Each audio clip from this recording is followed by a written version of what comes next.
Привет, Zdravstvuyte people. You already know who I am.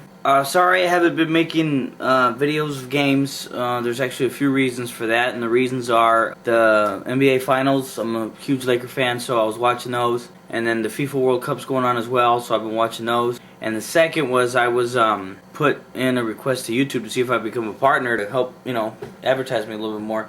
They said it takes 3 days, but it's been taking a lot longer, and I didn't want to put any new content out until I'd heard from them. But those sons of bitches, it's been like a week and a half or 2 weeks, and they haven't hit me up. So let's get right into it. The reason I'm making this vlog, I get a lot of emails. Two of the things I'm hit up for the most, without a doubt, is tips. People always want me to give them tips on how to be better at games, and the other one's always to break my role of making online montages. When it comes to making the tips, I'm going to go ahead and try that, but let me just first start off by saying that if you watch my games, you will notice that I am not the greatest video gamer in the world. I'm not. Do I think that I'm pretty good? I think I'm good. Am I better than the average player? I'm going to have to say yeah. But when I make this video, please understand that I'm not doing it because I think I am, the gaming god's gift to everybody. I'm just making it mainly because, I have a lot of subscribers asking for it. Okay, now what makes me be particularly good at a game might not necessarily be what makes everyone else good. I also did a little bit of research on this. I went to the local GameStop and watched a bunch of kids and people just play games to see how they did things. I think the first real tip that I can give anyone when it comes to being good at a video game is comfort. Comfort is a big thing. Most people don't realize that. They'll sit down there and just start playing video games and they'll be trying to adjust themselves and don't realize that they're not comfortable when they're playing. Some people, you might notice there's times when you're laying back and playing and you're getting your ass kicked and all of a sudden you'll sit up and you're like, alright, that's enough of this. Or you'll go over someone else's house and you're like, I do so good at home and right now I'm not doing that well and I can't make heads or tails of it. A lot of times it's just the distance of the screen. So comfort is a big thing. Don't try to play and then find a comfortable spot.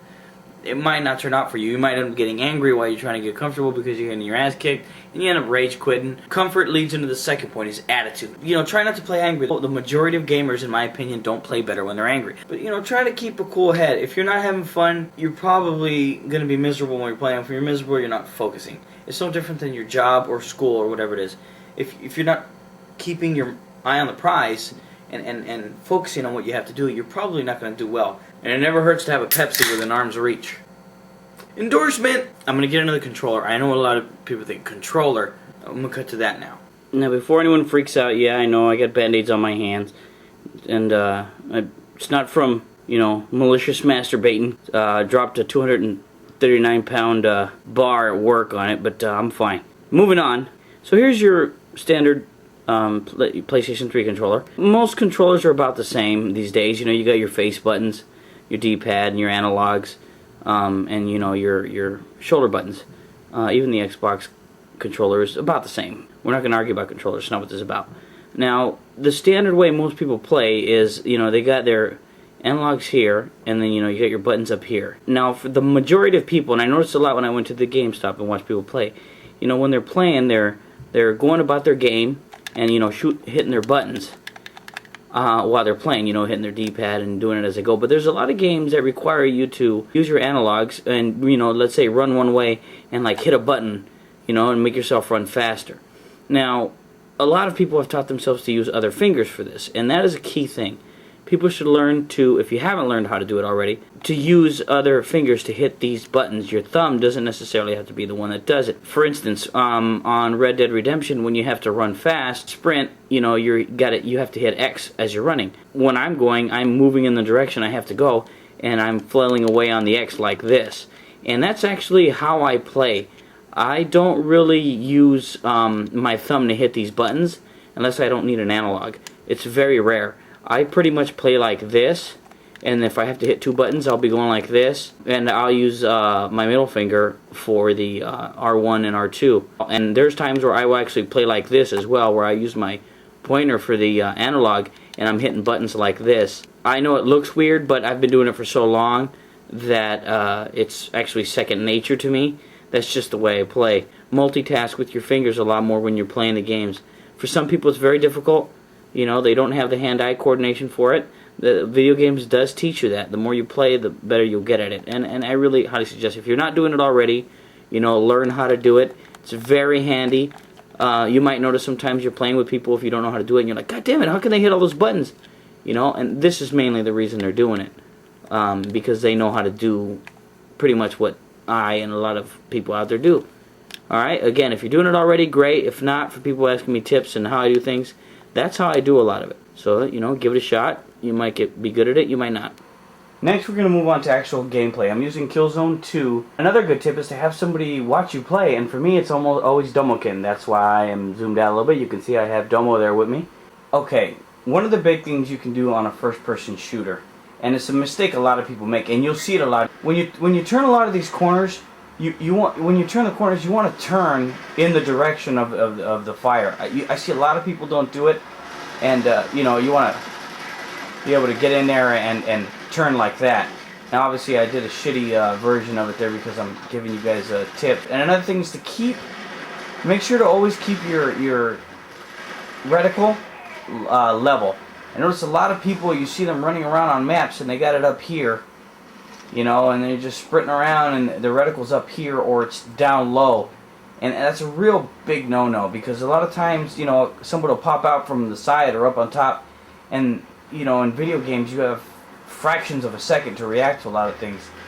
And if, you know, you're reacting from down here, somebody already have the jump on you when they come around the corner. So, you know, try to keep it centered.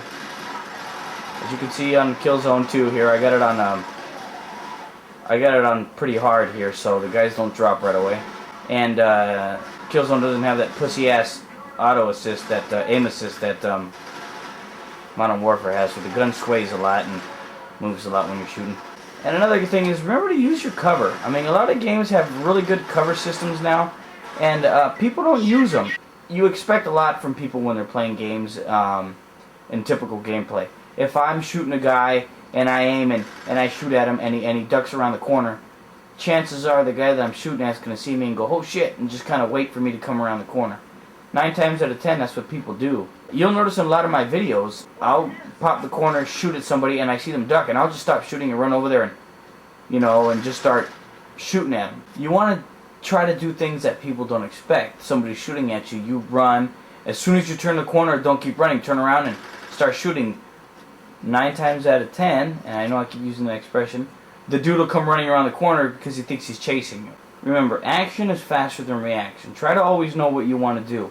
Another tip is always remember to not aim down your sights when people are close. It's a big mistake people do. They sit there and they start shooting at people and they're like this close and you know, and then they're like, God damn it, why doesn't he die?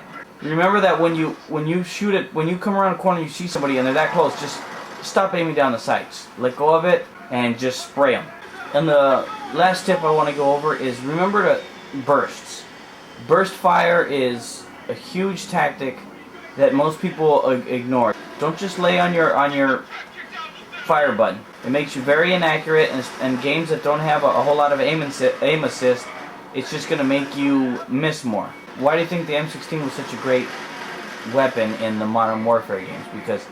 Or in many games, because of the burst fire, making it less recoil equals better aim.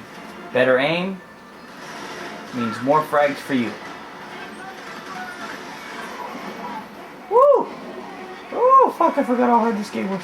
So, you know, there you have it. There's some tips from me, not the best tips in the world, I know. Again, I'm not the greatest, and it's real difficult to teach people, especially by little small examples like that. The best advice anybody can really give is just to practice. Gaming is a skill just like anything else. No, it doesn't take any skill to hit buttons, but you have to learn to train your reactions and develop more hand and eye coordination and learn to get timing down on game. Oh yeah, and one other email and message I'm receiving a lot is if I'm going to get Call of Duty Black Ops. You know, hopefully they just don't make it the awful mess that Modern Warfare 2 is online.